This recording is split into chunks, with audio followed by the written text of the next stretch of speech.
A change is as good as rest. That was the prevailing thought today. I was very, very close in skipping the AMRAP day today. Just very, very fatigued. I watched the Nuggets game this morning and that zapped my energy even further. I ended up having to take a nap after the game. Even before I got under the bar today, jelly legs again. And I'm like, God damn, man, again, jelly legs. It's been happening now for about 2 weeks now, ever since I started messing around with the high reps. The effect of those high reps should have been washed away a long time ago, but still I'm having jelly legs. So I thought, man, I think I need some rest. And I started kind of going down the rabbit hole of, adding maybe another day of rest, so doing 4-day splits instead of 3-day splits. I ran through a whole bunch of scenarios. I kept thinking about, my current diagnosis, which is the back is everything for me. So I thought, why don't I put squats, on the back burner for a little while. That thought went for a little while, and just focus on 20 rep, like chasing 180 kilos on the deadlift. Can I get 180 on the deadlift? If I can't get 180 on the deadlift, what chances do I have on the squat? So I thought to myself, yeah, okay, I entertained that idea for a little bit. As the day went on, I thought to myself, but I really don't want to let go of squatting. I'm having like amazing time with it. I just need to change something because, the current, hip routine that I'm doing, the warm-up, I feel like that's taxing me a lot, man. Like it's taking a lot out of me. The pistol squats, the sides, abductor work, seems like it's spilling over into the working sets. But I love doing those warm-up sets, and that's the core, the foundation of why I feel good in the first place. So, playing tennis matches with these thoughts in my mind, and then I thought, why don't I change the angle of attack? Why don't I change the bar? And that's when I thought about the SSB. The SSB is a bar that I've well documented, both in writing and in these videos. I love the thing. I don't know what it is about it, but it feels amazing to me. And then it clicked to me. I was like, oh man, I could rest my upper back. While doing these AMRAP sets. Because when you're at the top with the SSB bar, the bar stays there. It wants to stay on your shoulders. It doesn't want to roll back like a straight bar. So anyway, that was kind of the prevailing thought. These thoughts were prevailing. Change it up a little bit. Still chase the 20 reps. I mean, that is the foundation of my success this year. Definitely don't want to let go of that. And then I thought, oh my God, the SSB and this, chasing the 20 reps will be awesome. And then maybe a month on this one, month on that one. I had previous thoughts about that as well, but, I kind of let them go. But now I feel like it's time for me to change something. So the SSB, even if it's one session a week, it's fine. It's going to add a bit of variety and maybe challenge the body in a slightly different angle.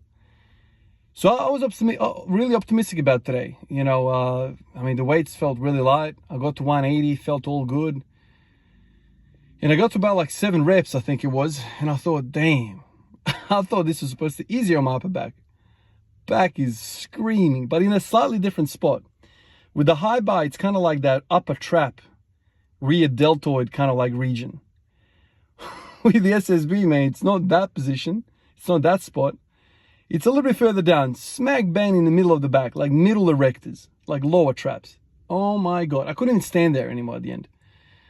I felt as though like I was wrestling somebody and they've grabbed my head, back of the head, and they're pulling me down. That's the sensation that I felt like somebody's trying to like duck me, underneath their legs, into a suplex or whatever the wrestling move is. That's how it felt.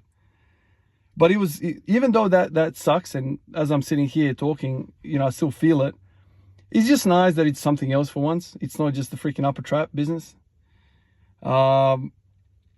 So it was good. It was really, really good. And, this thing reinforces my belief of, yeah, man, your back is getting absolutely toast. Absolutely toast. No matter how you squat, you're always going to cop it somewhere in the back. The SSB is well documented for everyone, really. Really challenging the upper back. So hopefully, once I, wrestle with this for a couple of weeks, maybe a couple of months, who knows? Let's see how I go with it.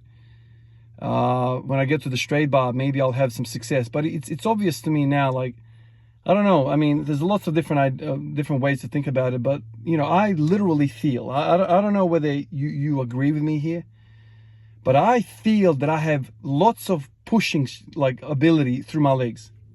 But I feel like I'm pushing into a pillow, meaning like my spine is a pillow. So like the harder that I push, the more I degrade the damn pillow. So the bar is resting on top of the pillow, and then my legs are like really strong. It's kind of like a slinky, you know. You're putting all this force into it, but like you're balancing this thing, the bar on this like, you know, unstable surface, and you just, you know, all over the place. I just wish I had like more strength in my upper body, in my upper back, so I can solidify that shit a little bit more. I mean, this is probably why people go low bar and just limit that moment arm, you know, you reduce it a little bit. With the SSB, the freaking thing is even getting even higher. Like the bar is even higher than a high bar. It's like high bar. So it's even more challenging on the back, but it just reinforces my diagnosis. That's what high bar is, man. You wanna have really strong high bar squat. You gotta be able to do, you know, have upper back. You know, these ollie lifters, man. You know, overhead strength is a must. You know, that's kind of where it all ends up. Even if you let go of the upper back and you have this super strong, you know, core, you're freaking charging that core 10 times what it should be getting charged. But anyway, I'll let you watch the set here and tell me what you think, man.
Now on the video, it can be a little bit deceiving on what you're seeing, but like I'm feeling through the screen, I'm feeling again, reliving it again, the warfare that's happening in my upper back, like middle. Like, you know, if you were to draw a point in my lumbar spine and a point in my neck, we'll draw the perfect middle point between those 2 points. That's where I'm feeling it. It's such a freaking fight, man. It's such a freaking fight. So whatever accessory that helps target that, that's what I need. I mean, lats, obviously, lats, traps, all that, you know, beef all that up. So I think now, even more so, even with the straight bar, it's highlighting the fact that it's the back game. Ultimately, that's what I feel with the SSB. You know, you're asking me, what did I feel towards the last rep? Back. Yeah, I feel my legs warm, don't get me wrong, like they're moving and they're feeling them, but by far the most discomfort that I'm getting, the stimulus that I'm getting from the body is the back is freaking dying. And even at the top, like right at the top, I'm standing there after the 9th rep and I'm like, why is this not comfortable? Like I'm trying to like send my hips a little bit forward to like maybe buy some rest. Nah, you're getting smashed. So this is why a lot of people think, man, like, you know, if you're going to do these AMRAP sets, bang them out as quickly as possible, man, because the longer you stand this way, the worse it gets for you. So, but like the pullovers, you walk away from this freaking event and you're like, damn, I feel so upright.